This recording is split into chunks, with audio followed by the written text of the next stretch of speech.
45.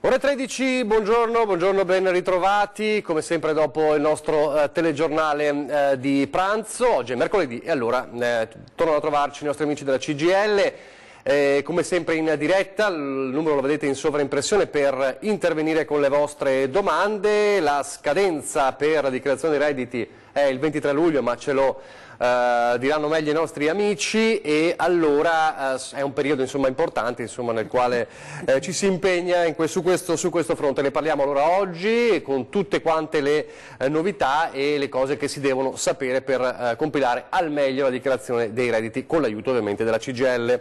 Monica Giommo, buongiorno, ben ritrovata. Buongiorno a voi. Direttore di Treviso Servizi SRL, e poi i responsabili fiscali di Treviso Servizi SRL, cioè Giuliana Maffei, buongiorno. E Graziano Basso, buongiorno. Buongiorno. Allora, istruzioni per l'uso, come sta andando intanto nei vari sportelli della provincia la compilazione della dichiarazione dei redditi? Com'è un po' la situazione? Sì, allora abbiamo iniziato di fatto dal 15 aprile, data in cui l'Agenzia Entrate ha messo a disposizione la famosa precompilata, e per quanto riguarda chiaramente gli operatori del settore non abbiamo accesso all'interno del cassetto personale, del cassetto fiscale personale di ogni singolo utente, ma bensì riceviamo da parte dell'Agenzia Entrate tutti quei dati che però ci consentono chiaramente di poter fare al meglio e compilare al meglio la dichiarazione dei redditi di ciascun utente. Per farlo naturalmente ricordo che è necessario avere l'autorizzazione di ogni singola persona, e a tal proposito chi eventualmente volesse, perché magari non l'ha mai fatta da noi, recarsi presso uno dei nostri sportelli, può magari in via anticipata accedere al nostro sito www.cgltreviso.it/CAF per potersi scaricare la delega necessaria appunto per poter ottenere questo flusso di dati. Diciamo che l'attività è iniziata in maniera molto composta, tranquilla. Noi operiamo chiaramente cercando di dare sempre un servizio attento a ogni singola persona che si rivolge a noi, e quindi gestiamo l'attività per appuntamento. Qui apro una piccola parentesi, perché naturalmente si è verificato purtroppo un piccolo disservizio, che poi chiaramente può diventare grande, da parte delle poste, perché abbiamo notato, e ce lo hanno fatto notare gli utenti stessi, un ritardo nell'arrivo della nostra classica lettera di appuntamento, che di fatto vuole essere un promemoria per il giorno e l'ora in cui presentarsi per venire da noi a fare la dichiarazione. Diciamo che questo ritardo noi comunque assicuriamo tutti i nostri utenti che non ci sono problemi, nel senso che andiamo a chiamare tutti coloro i quali non si sono presentati dal 15 di aprile e giornalmente, proprio per far sì che loro in qualche misura non ricadano in un non adempimento, che è appunto quello dichiarativo delle dichiarazioni dei redditi. Come li contattate? Noi li contattiamo, allora abbiamo avviato da un paio d'anni, però quest'anno abbiamo anche affinato un po' il sistema attraverso un sistema automatico, senza con questo voler essere chiaramente dei disturbatori, nel senso che le persone chiaramente lavorano nel corso della giornata, e quindi attraverso o una mail per chi ci ha lasciato la mail, un SMS per chi eventualmente ci ha fornito, e lo richiediamo sempre un numero di cellulare, o se c'è un numero fisso comunque attraverso una chiamata, ricordiamo il giorno e l'ora in cui era fissato appunto l'appuntamento per venire da noi. Non c'è nessun problema. Loro chiediamo chiaramente la cortesia a chi riceve questo piccolo messaggio di confermare la presenza, il giorno e l'ora che gli viene proposto, oppure hanno la possibilità tranquillamente di modificare il giorno e ora, o anche di annullare qualora eventualmente abbiano scelto strade diverse o non debbano fare la dichiarazione. Allora vediamo, c'è una telefonata già in diretta, poi continuiamo con Monica Giommo. Buongiorno, con chi parliamo? Buongiorno, sono Gianfranco di Padova. Senta, io vorrei chiedere una cosa che probabilmente non segue in questo momento la vostra cosa, però di solito c'erano altre persone che erano probabilmente in base al reddito di cittadinanza, quello che sta succedendo. E perché interesserà diverse milioni di persone. Allora, il problema è questo: mia madre, 97 anni, con l'ISE regolare, eccetera, probabilmente stanno predisponendo la differenza della pensione, perché prende 600 euro di pensione minima e quindi arrivare a quello che sarà la differenza. Qual è il problema? Che non potrà mai utilizzarli i soldi, perché la mamma vive in casa di riposo, è in casa di riposo. Cosa succede? I codici che ha la carta per il pagamento non comprende il pagamento della rata dell'eventuale incremento o aiuto alla famiglia per la rata della casa di riposo, per cui i soldi che verranno riconosciuti non saranno utilizzabili da nessuno, perché non esiste il codice per il pagamento di questo, ma solo per le bollette, per altre forme. Ma se io voglio fare il bonifico per i soldi che gli riconoscono a integrazione della rata della casa di riposo, non è possibile. Non si può fare. Non si può fare, quindi attenzione anche ad altri che saranno qualche milione, che questa cosa, se non lo modificano, i soldi sono lì ma non si potranno mai utilizzare per fare per esempio questo pagamento a integrazione della rata che ogni famiglia deve fare, perché come sapete costa circa 1.700-1.800 euro al mese. Lei fra 600 euro di pensione e l'accompagnatoria arriva a 1.050 circa, la differenza la mette la famiglia, e quindi quella piccola differenza, che siano 100, 150 o cosa, è uno sgravio alla famiglia che deve integrare la differenza, capisce? E invece certo, non potrà essere utilizzata, cioè certo, è una cosa pazzesca. Grazie, Okay? grazie. Grazie, mi scuso, no, grazie perché penso che sia di interesse. Certo, assolutamente, è un problema che buongiorno. probabilmente si ripeterà per molti altri. Grazie Gianfranco da Padova. Era un pericolo, un rischio che avevamo sollevato, credo, qualche puntata fa con Paolino Barbiero del sindacato pensionati. È così? C'è questo inghippo? Sì, c'è questo inghippo, e magari lascio poi a Giuliana tecnicamente spiegare. Il signore ha toccato un punto effettivamente importante, perché tra le altre cose sembra che qui proprio alla volta di maggio venga aperta una procedura di fatto per poter annullare la richiesta che si è fatta del reddito di cittadinanza o pensione di cittadinanza, proprio perché forse la gente comincia a rendersi conto, a parte dei piccoli importi, tutti si aspettavano i famosi 750 euro magari ne a carta, e quindi di poter andarli a spendere da qualsiasi parte. In realtà ci sono delle limitazioni sia in termini economici di importo, ma poi, come appunto ha detto la persona che ci ha chiamato, di come io posso fruire di questi soldi e dove li posso spendere. Questo è veramente un punto effettivamente non che va a favore delle famiglie, ma anzi a sfavore, e tanti utenti di fatto procederanno probabilmente ad annullare, anche per le condizioni giustamente lavorative, le attenzioni che bisogna avere nel percorso della richiesta del reddito di cittadinanza, perché non si ottengono i soldini senza poi giustamente procedere con tutto ciò che concerne poi giustamente l'attività lavorativa e le chiamate varie. E quindi insomma ci sarà anche sicuramente una parte di utenza, e quindi un accantonamento di soldi che erano stati in qualche maniera preventivati di poter mettere sul tavolo per questo reddito di cittadinanza, che rimarranno nelle casse dello Stato. Confidiamo che magari questo tipo di appunto che ha fatto il telespettatore che ci ha chiamato, insomma questi fondi possano essere effettivamente messi a disposizione dei sussidi e delle forme che effettivamente servono quotidianamente alle famiglie o comunque ai cittadini. Giulia Maffei, così proprio tecnicamente? Sì, no, effettivamente noi abbiamo avuto un paio di casi proprio questa settimana, uguale al caso del signore da Padova, e sono dei quesiti che vorremmo porre al nazionale, perché effettivamente non era stata contemplata questa casistica. Ci sono tanti altri quesiti che dobbiamo fare, perché è partita ma non si contemplavano tutte le casistiche, perché sono le più disparate. Effettivamente c'è una parte dell'importo, del contributo che viene dato a queste famiglie che si può prelevare e spendere in contanti, ma esiguo, è sui 100 euro.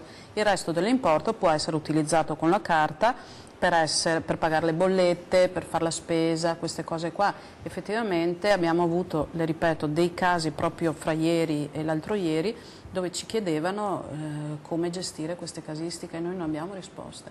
Dobbiamo girare solo il quesito al nazionale per vedere come interverranno, perché effettivamente queste persone hanno tutti i requisiti per poterne usufruire e hanno anche delle difficoltà importanti. Adesso vedremo, quando gireremo il quesito, le risposte che ci verranno date. Allora, torniamo alla dichiarazione dei redditi. È importante, stavamo dicendo, quindi abbiamo rassicurato un po' anche i telespettatori che ci sta seguendo, che tutti verranno ricontattati. Insomma, c'è stato questo problema, insomma, di ritardi con le poste, ma insomma tutti verrete ricontattati via mail, via sms o con una chiamata. Esattamente. Scadenza 23 luglio 2019, sì. Ci sono sul sito un sacco di informazioni. Esattamente, le informazioni appunto, come dicevo, sia per quanto concerne la delega, per poter ricevere noi operatori del CAF il flusso necessario poi per controllare se ci sono diciamo, tutti i dati o tutte le spese. Infatti oggi in maniera particolare volevamo con Graziano e Giuliana cercare di fare una trasmissione tra virgolette, insomma, che potesse mettere a conoscenza chi ci ascolta di quelle che sono le spese che possono in qualche misura, sono le più frequenti purtroppo, ahimè, magari sono le spese sanitarie in particolare, sia per diciamo tutti noi, e Giuliana poi focalizzerà un po' l'attenzione sulle persone che purtroppo hanno diciamo un handicap di qualsiasi essa natura sia, e le spese diciamo cosa che consentono di fare? Di sostanzialmente ricevere un ritorno economico, un rimborso attraverso appunto la presentazione del modello 730. A volte si parla di obbligo dichiarativo, a volte si parla di convenienza economica, perché appunto uno non ha l'obbligo, ma giustamente avendo sostenuto tante spese è conveniente inserirle in dichiarazione per poter ricevere poi attraverso la busta paga oppure la pensione la detrazione spettante, oppure a volte ci sono anche casi di esonero, quindi gli operatori del CAF che appunto ricevono sì, le persone hanno la possibilità di magari verificare con l'utente in quale situazione esso si trova. Io ricordo che a volte anche e soprattutto quando si parla tra persone ci si può confrontare e dire ma sì, io ho solo una certificazione unica, quindi ho solo una CU, quella che ci dà il datore di lavoro, io ne ho due, ma non ho fatto la dichiarazione, ma tu sì, ma allora io sono esonerato. Ecco, queste diciamo valutazioni a volte che uno può anche fare erroneamente, dico io, da solo, è opportuno che vengano fatte magari da un operatore del CAF, perché a volte magari la certificazione, seppure io abbia lavorato tutto l'anno presso un unico datore di lavoro, a volte ci può essere magari una voce espressa nella CU, certificazione unica, che non è corretta. Ad esempio magari i colleghi poi lo possono anche spiegare, le detrazioni per i familiari a carico sono le voci, magari sono piccole voci che comunque uno ha un ritorno economico in ciascuna mensilità e magari a volte non vengono applicate o magari applicate non interamente, quindi attraverso la dichiarazione dei redditi è possibile comunque portare a casa ciò che durante l'anno precedente, perché giustamente adesso facciamo la dichiarazione relativa ai redditi 2018, non si è portato a casa. Allora, un attimo di spazio pubblicitario, poi entreremo allora nel vivo con Graziano e parliamo delle spese mediche.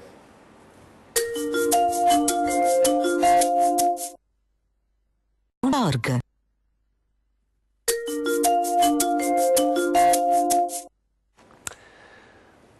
Rieccoci in diretta, ore 13, parliamo di dichiarazione dei redditi. Allora con Graziano Basso entriamo nel dettaglio di un capitolo importante, quello riguardante le spese sanitarie e le spese mediche, tutto quello che c'è da sapere. Sì, se si può, in breve tempo. Certo. Dunque sì, come diceva Monica, sono le spese mediche più o meno ce le abbiamo un po' tutti, perché ci capita di andare in farmacia a acquistare un farmaco, oppure un dispositivo medico, oppure sostenere una visita specialistica, per cui più o meno tutta la popolazione è soggetta a questo tipo di spese. Essendo poi molto frequenti, sono anche le più controllate da parte dell'Agenzia delle Entrate, per cui è giusto che i requisiti che sono previsti dalla circolare per la posizione del visto di conformità, che è questo librone che io porto sempre dietro, che ormai ci perseguita me e Giuliana da qualche anno, praticamente abbiano tutti i requisiti per poter essere detratte, perché altrimenti l'Agenzia delle Entrate provvede al recupero delle somme, per cui sono indebitamente detratte. Praticamente partiamo dalla cosa più semplice, gli scontrini alla farmacia. Prima cosa, per poter avere diritto alla detrazione per i farmaci o dispositivi medici o per l'acquisto di cerotti, bende, aghi, quello che può essere tutto il mondo della farmacia, salvo cosmetica e quant'altro, la condizione primaria e necessaria è presentare la tessera sanitaria, avere sempre la tessera sanitaria con sé, anche per il semplice scontrino della farmacia, perché se nello scontrino della farmacia non vi è il codice fiscale del soggetto che ha sostenuto la spesa, quello scontrino non è utilizzabile per la dichiarazione di redditi. Deve avere sempre la tessera sanitaria. Se io vado ad acquistare un farmaco, poi dovrò buttare l'occhio magari che sullo scontrino appaia la dicitura farmaco, ci sia la F o l'asterisco che dopo è scritto sotto con la leggenda nello scontrino, perché deve esserci la natura, la qualità e la quantità. Tradotto, deve esserci il numero dei prodotti, cioè quanti prodotti ho acquistato, che tipologia di prodotto ho acquistato, che può essere farmaco o dispositivo medico, e poi il nome del farmaco. Il nome del farmaco da un po' di anni a questa parte è sostituito da un codice numerico che è il codice AIC.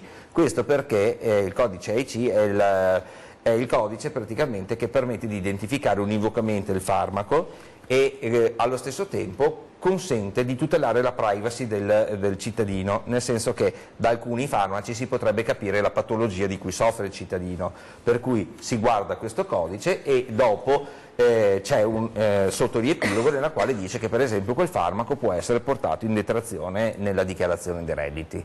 Cose diverse se vado a comprare un dispositivo medico. Un dispositivo medico siamo su una categoria un po' particolare. Ricordiamo cosa sono per chi non lo sapesse. I dispositivi medici possono essere tutte quelle cose atte, che ne so, a una medicazione tipo cerotti, bende o quant'altro, oppure un dispositivo medico può essere un'apparecchiatura medicale tipo una TENS, oppure può essere una qualsiasi apparecchio, ma anche addirittura un materasso antidecubito che ha la certificazione come dispositivo medico. Ti posso fermare Sì. un secondo, così libero il telespettatore, poi noi Certo. siamo sui dispositivi medici, ricordiamoci, magari è proprio su questo. Con chi parliamo in diretta? Buongiorno. Pronto, buongiorno? Sì, buongiorno. Senta, io sono Augusto da Vittorio Veneto. Augusto, buongiorno. Buongiorno. Allora, io l'altro giorno ho fatto la mia denuncia. Sì. In parole povere mi hanno scartato una fattura di spese dentistiche fatte in Croazia.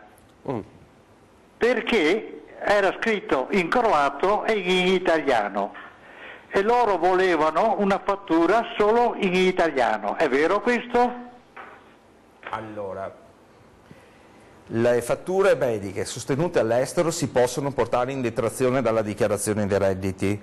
Nel caso specifico della fattura della spesa medica sostenuta in Croazia, se è scritta in croato non è possibile accettarla con la semplice traduzione in italiano, in quanto non è una lingua europea, nel senso che non è né tedesco, né inglese, né francese, né spagnolo, perché se fossero queste quattro lingue basterebbe la traduzione di chi ha sostenuto la spesa con una firma nella quale si dichiara che praticamente quanto è stato scritto e quanto è stato tradotto è corrispondente col documento. Quando le fatture sono scritte in croato, per cui non è una lingua di diffusione semplice come può essere la lingua europea, ma come può essere qualsiasi altra lingua che non sono queste quattro, certo. Proprio per una disposizione del codice tributario e nonché ripresa all'interno dell'istruzione della dichiarazione dei redditi, ovvero questo modello qui, che è proprio serve per la compilazione del modello redditi persone fisiche o del 730 persone fisiche, praticamente c'è la medesima cosa che ho citato poc'anzi, ovvero se è spagnolo, francese, tedesco, inglese è ammessa la traduzione del contribuente, altrimenti ci vuole una traduzione giurata. Traduzione giurata cosa vuol dire? Bisogna prendere, far tradurre la dichiarazione e far fare il giuramento di validità, per cui è praticamente un'asseverazione di un pubblico ufficiale del paese, presso il quale sì, oppure presso l'ambasciata che può produrre la traduzione, per il quale poter avere l'attribuzione della spesa. Nel caso invece il documento sia bilingue, deve essere totalmente bilingue, perché non può essere... dovrebbe essere redatto in croato, parimenti in italiano. Se è stato pagato in valuta croata, in una valuta diversa, deve esserci la valuta diversa e la valuta europea, l'euro, e dopodiché naturalmente la fattura siccome è emessa da presumo o una società o il professionista stesso, deve esserci comunque l'indicazione che è un medico specialista in odontoiatria in questo caso, e ci deve essere esplicitamente scritta la descrizione della prestazione erogata, per cui non è ammessa la codifica ZXM, che vuol dire che ne so, ho messo la corona in zirconio perché via discorrendo, deve essere scritto che ne so, cure odontoprotesiche, deve essere specificato se ha acquistato anche della componentistica che può essere, che ne so, un impianto, tutte le parti, ma deve essere tutto direttamente riconducibile a una prestazione specialistica. Molto probabilmente, se le è stata scartata questo tipo di fattura, non aveva i requisiti. Se è stata scartata, molto probabilmente le è anche stato chiesto di produrre un'integrazione, perché le fatture si possono integrare. Questo è fattibilissimo, l'Agenzia delle Entrate le accetta ben volentieri, basta che nell'integrazione ci sia il riferimento della fattura e cosa si voleva. Quindi si può ovviare a questa cosa? Posso chiedere una cosa? Come mi devo comportare la prossima volta? Allora, dovrebbe verificare la fattura così com'è, deve aver scritto innanzitutto il medico che gli ha fatto l'intervento o che ha eseguito la prestazione specialistica, deve controllare che tutte le voci della fattura, da tutte le voci della fattura si capisca che sono relative alla prestazione eseguita. Eventualmente, se ha problemi, contatti il suo CAF presso il quale ha fatto la dichiarazione dei redditi e verifichi, perché potrebbe integrare quella fattura che lei ha per poter portare in detrazione già quest'anno quella fattura che ha già sostenuto.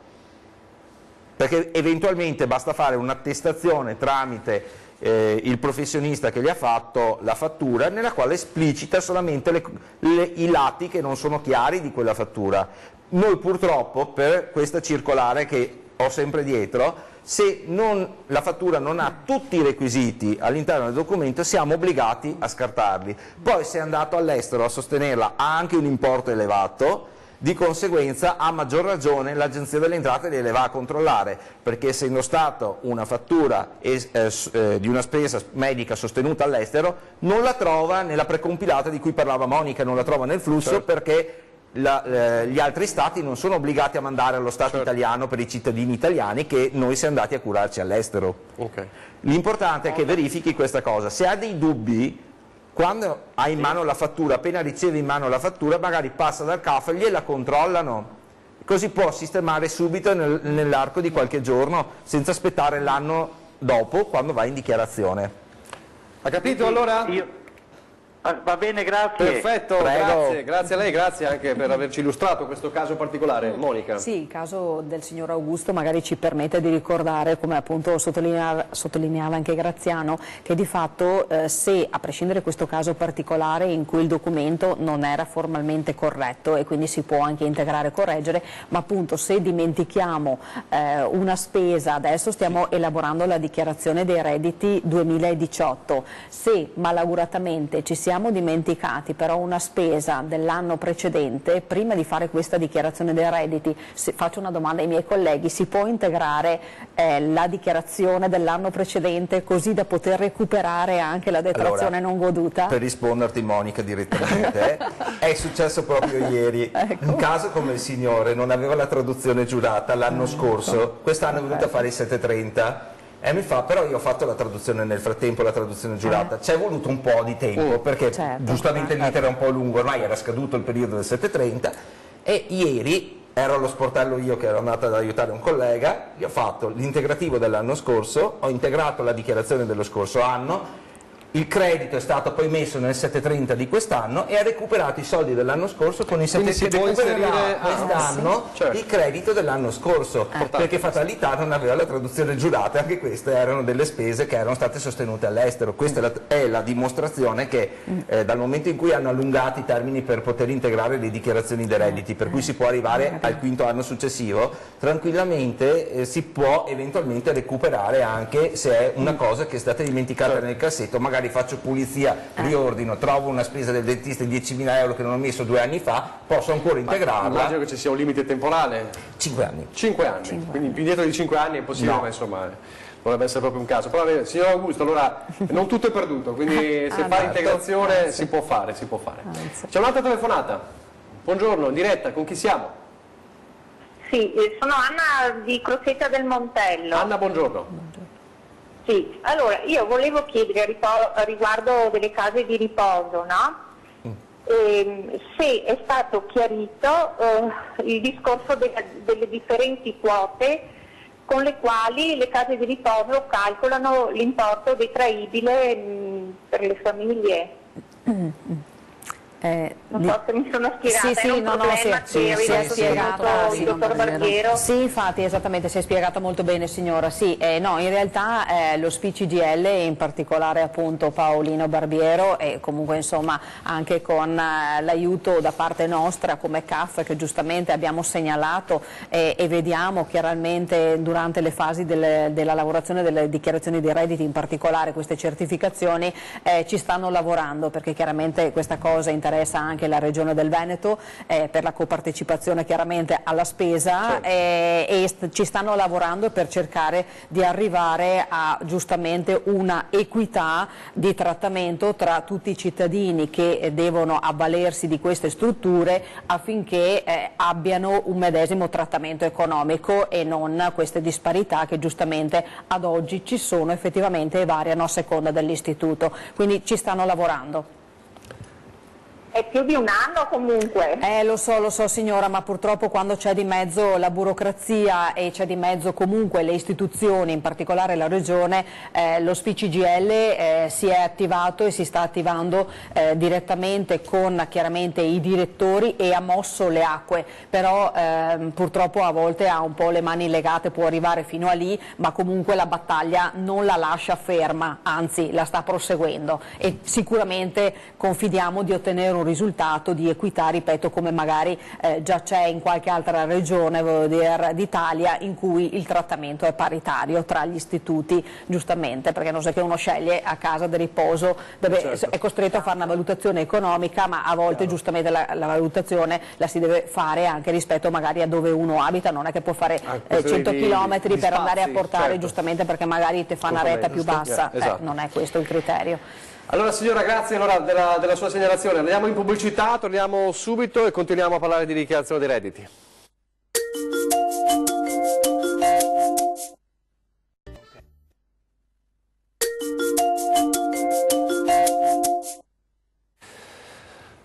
Rieccoci in diretta, dichiarazione dei redditi, istruzioni per l'uso. La telefonata della signora di prima che parlava delle case di riposo ci dà il là per far rifiatare un attimo Graziano Basso, quindi torniamo fra poco a parlare di spese mediche e sanitarie, continuiamo quindi a parlare di quello, ma per parlare proprio anche di questo tema specifico con Giuliana Maffei. Sì, no, è interessante il discorso che ha sollevato la signora, era anche motivo di discussione che volevamo affrontare oggi. No, allora, quando un soggetto ha un parente o se stesso anche ricoverato in una struttura come la casa di riposo, se ci sono dei requisiti quali l'invalidità, si può usufruire di un importo abbastanza importante per quel che riguarda le spese di assistenza specifica. In cosa consiste? Praticamente per ogni soggetto ricoverato che necessita di questa assistenza viene sostenuta una spesa giornaliera e questa spesa è possibile portarla in deduzione, in dichiarazione dei redditi. A fine anno le case di riposo, le strutture che assistono questi soggetti rilasciano delle certificazioni dove vengono dove viene riportato l'importo totale di questa spesa. È importante fare attenzione che si può portare in deduzione, e apro una parentesi, la deduzione è più come si dice, conveniente della detrazione, perché la detrazione è fissa, la deduzione mi abbassa l'imponibile, quindi io faccio sempre l'esempio: se io ho 30.000 euro di imponibile, ho preso 30.000 euro di pensione e ho una spesa deducibile, mettiamo come questa della casa di riposo, di 10-15.000 euro, il mio reddito non sarà più 30.000 ma 15.000 e quindi mi verranno ricalcolate tutte le imposte, le addizionali, e quindi non avrò magari il 19% come le spese mediche di cui parlava Graziano, ma sarà un'aliquota marginale che potrà essere il 27, il 33 o quant'altro. Quindi io a fine anno sono un soggetto ricoverato in casa in una struttura, posso portarmi in deduzione l'importo riportato in questa certificazione, ad eccezione della retta. La retta non posso portarla in deduzione. Diciamo che gli importi possono essere esigui per così dire, possono andare dai 2-3 mila euro, che sono sempre delle belle spese. Io ho visto anche delle certificazioni che arrivano fino a 16.000-18.000 euro e sono delle spese importanti. L'unica cosa per cui bisogna fare attenzione, diciamo che sempre per le spese di una certa entità bisognerebbe fare un salto al CAF per verificare il da farsi, perché se io non ho capienza, ad esempio il pensionato che ha una pensione di 10.000 euro, una pensione bassa, non riesce a recuperarsi queste spese. Ecco, è importante questo il concetto della capienza. Ok, quindi perché mi copre, non è che lo Stato a prescindere mi restituisce i soldi, certo. Lo Stato mi restituisce le tasse che ho pagato, quindi io potrò recuperare a un massimo 2.000 euro. Cioè è un peccato, visto che la spesa è ingente, pesante per la famiglia, perdere questi soldi. Quindi, nello specifico, le spese di assistenza specifica, faccio una ripetizione, che sarebbe lei 25 nel nostro 730, possono essere portate in detrazione per se stessi, per i familiari, sia a carico che non a carico. Quindi nel momento in cui io ho un soggetto ricoverato in una struttura, magari mi informo preventivamente e nel caso che mia mamma avesse una pensione minima non se lo può recuperare, posso sostenerla io la spesa, perché se la detrae chi effettivamente sostiene la spesa. Certo. Dovrò fare i bonifici io, pagare io, poi potrò portarmi in deduzione questa spesa. Interrompo un attimo, telefonata in diretta, buongiorno, con chi siamo? Chiama con la signora Giannina Poloni da Cornuda. Buongiorno signora. Buongiorno, io volevo solo chiedere, non per la denuncia dei redditi, volevo chiedere se la 14ª viene data anche quest'anno.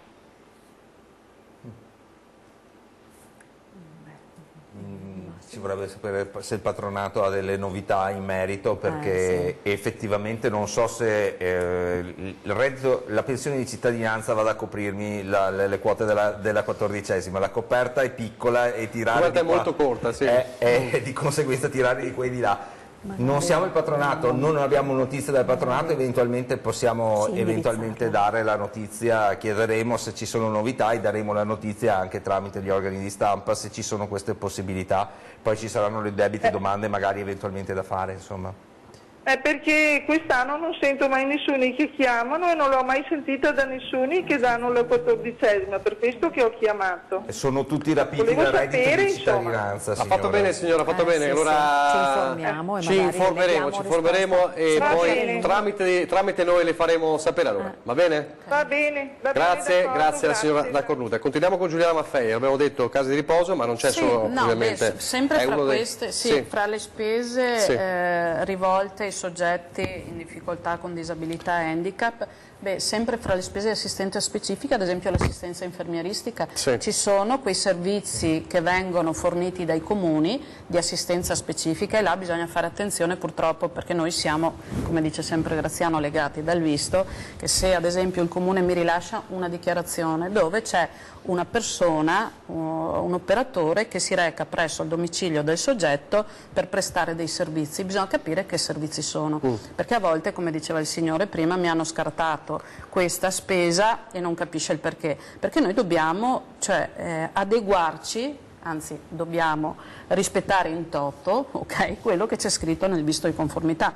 Nello caso specifico di un servizio che mi viene dato dal comune di assistenza domiciliare, devo capire se il servizio di assistenza domiciliare è una mera, vengono a casa, mi puliscono la casa, mi fanno da mangiare, mi portano i pasti, oppure è un'assistenza alla persona, mi lavano, mi vestono, ok? In quel caso là, se il servizio è assistenza specifica alla persona, posso portarmi in deduzione anche questo.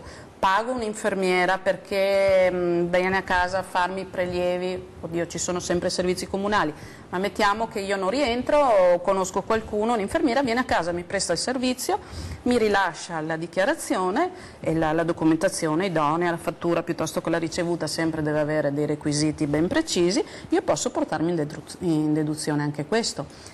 Poi, altra cosa importante che a volte sfugge, se ad esempio il soggetto ha l'invalidità o l'handicap, può dedursi le spese mediche generiche o l'acquisto dei medicinali, quindi invece di metterli in E1, che sono detraibili, potrà usufruire della deducibilità. Noi di solito questa cosa, visto che facciamo un servizio, cerchiamo di essere sempre più, come si dice, vicini all'utenza, quando abbiamo questi casi gliela mettiamo come deducibile, non detraibile. Certo. Okay.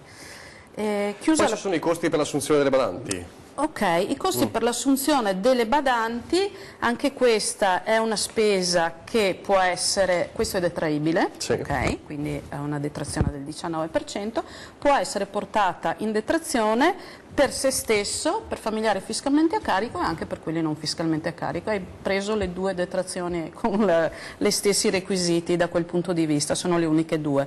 Allora, per poter usufruire di questa detrazione, innanzitutto il tetto massimo sono 2.100 euro, okay, che io posso portarmi in detrazione.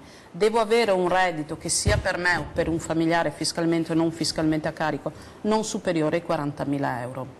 Okay? Il limite è 40.000. Sì, se io ho un reddito di 41.000 euro non posso usufruire di questa detrazione.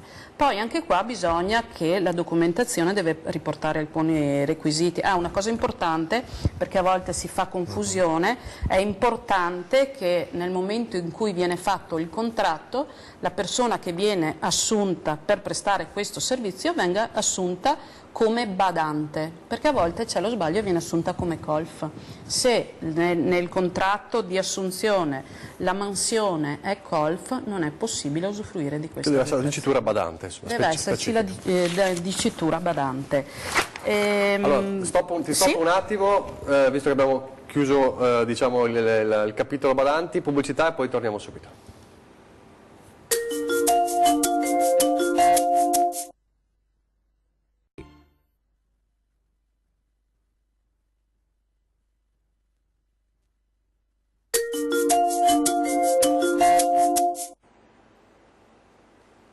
Di nuovo in diretta, allora con Giuliana Maffei stiamo chiudendo diciamo, il capitolo dedicato alle assistenze, all'assistenza specifiche.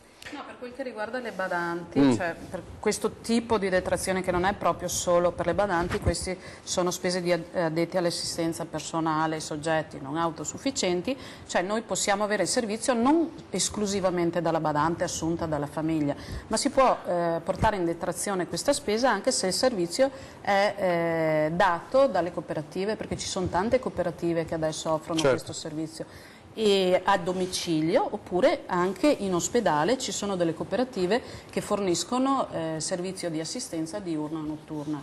Allora anche qua bisogna fare attenzione come è stata fatta la documentazione, ci deve essere una fattura dove vengono riportati i dati dell'assistito, okay, di chi paga, perché abbiamo detto che può portarselo in detrazione anche di chi sostiene spesa, anche per familiari fiscalmente o non fiscalmente a carico, e deve essere specificato il servizio reso, come dicevamo prima. Okay? Altra cosa che si può portare in detrazione in E23, ok? Sono i contributi della badante. Quando io assumo una badante, trimestralmente devo versare dei contributi, ok? E la parte che rimane a carico del datore di lavoro può essere portata, ho detto detrazione invece deduzione, ok? Posso portarmela in deduzione. Qua bisogna fare attenzione che nella documentazione che ci portano ci deve essere la ricevuta, devono essere specificate le ore, ok? Il tipo di contratto e logicamente chi sostiene la spesa. È possibile anche, per quanto riguarda i contributi, questi qua, mentre prima ho detto che posso usufruire della detrazione dei 2.100 solo per la badante, i contributi anche per la colf.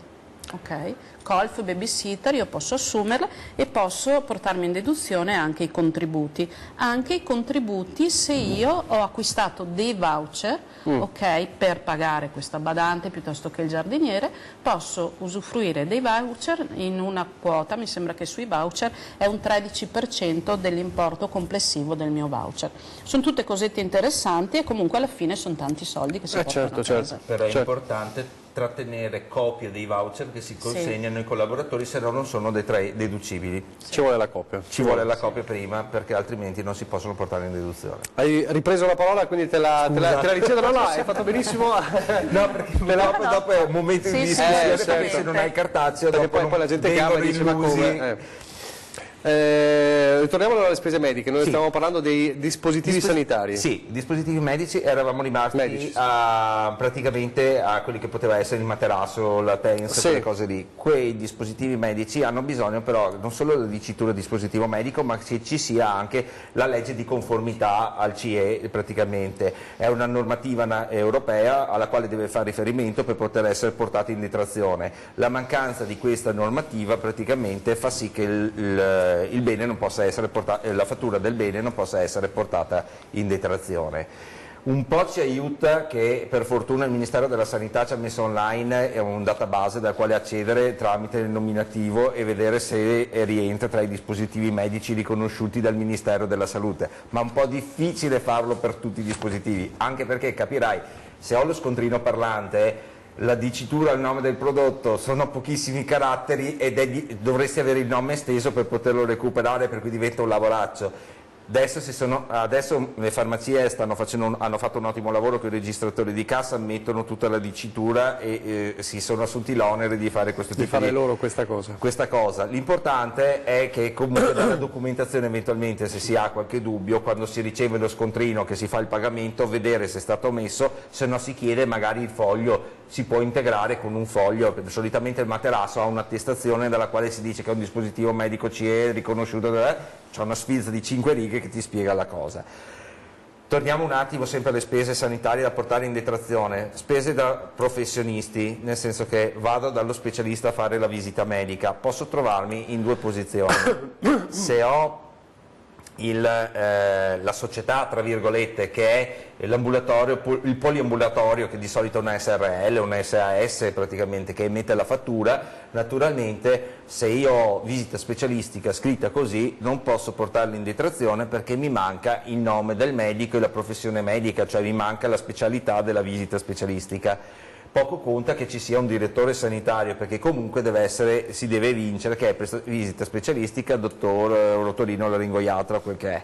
Stessa cosa, se invece è il professionista, perché vado in studio dal professionista che fa l'attività e rende direttamente la prestazione senza passare per un poliambulatorio, il medico stesso dovrà scrivere la sua specializzazione nell'intestazione e la prestazione resa. Cosa diversa invece se vado dal massaggiatore o dal terapista, in quanto per normativa, sempre questo benedetto librone che ormai l'ho girato per il nero per rendere l'entità della cosa, il nostro libro nero purtroppo con il quale cassiamo le cose, praticamente il massaggiatore deve essere scritta anche l'anno in cui ha conseguito diploma.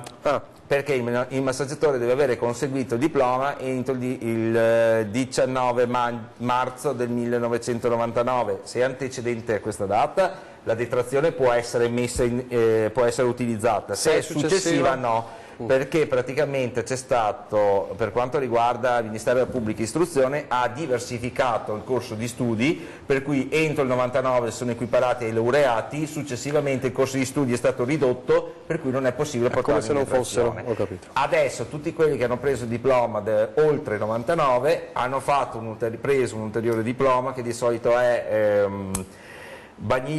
capo bagnino degli stabilimenti idroterapici, massaggiatore capo bagnino degli stabilimenti idroterapici. Se propongono quel tipo di diploma e mettono nella loro dicitura questo, praticamente la spesa risulta detraibile, con prescrizione medica però, perché comunque con quella tipologia di figura professionale non sono in grado di fare una diagnosi loro, ma devono avere una prescrizione medica da parte di un medico specialista o di un medico curante che gli porta a fare quel tipo di terapia, e là si ha praticamente la chiusura di tutto il cerchio, per cui ho la richiesta sanitaria, la figura professionale prevista che chiede la prescrizione medica e la prestazione eseguita, posso portare in detrazione la spesa specialistica.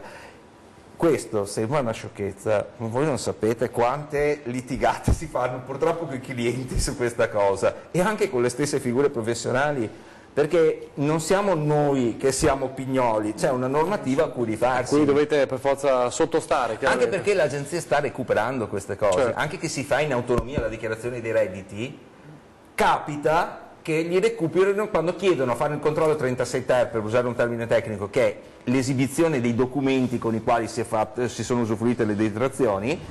L'agenzia delle entrate va a leggere tutte queste cose, c'è, lascia, non c'è, recupera, con la sanzione del 30% più gli interessi. Quindi è bene essere precisi. Certo. Telefonata in diretta, buongiorno, siamo in chiusura, ci dica. Sì, buongiorno, senta, chiedo un'informazione un po' così buttata lì. Io ho mio marito che vive a Pordenone. Sì. E io sono la moglie e vivo a Verona. Per varie vicissitudini vivo a Verona. Sì. Però siamo regolarmente sposati. Mio marito ha 85 anni, riconosciuto invalido al 100%, ma non all'accompagnamento. Essendo che mio marito ultimamente ha molto bisogno, io devo combattere tra casa mia di Verona, che c'è una famiglia, c'è nipoti, figli e figli, e tra casa di mio marito, faccio una vita sbattuta, oltretutto ho anche il mio mutuo da pagare e non so più dove dividermi. Mio marito ne ha bisogno. Secondo voi sarebbe possibile? Un marito non può mettere in regola la moglie dove lo può assistere normalmente, giusto? Visto che lui ha bisogno, tocca pagare una persona. Sì, c'è qualcuno che l'assiste. Assisterla. Non può mettere in regola la moglie, ovviamente, perché se fosse il caso, se potrebbe mettere in regola la moglie, se si fa l'assiste e l'aiuta, sarebbe molto più semplice, ma in questo caso non può essere, visto che mio marito...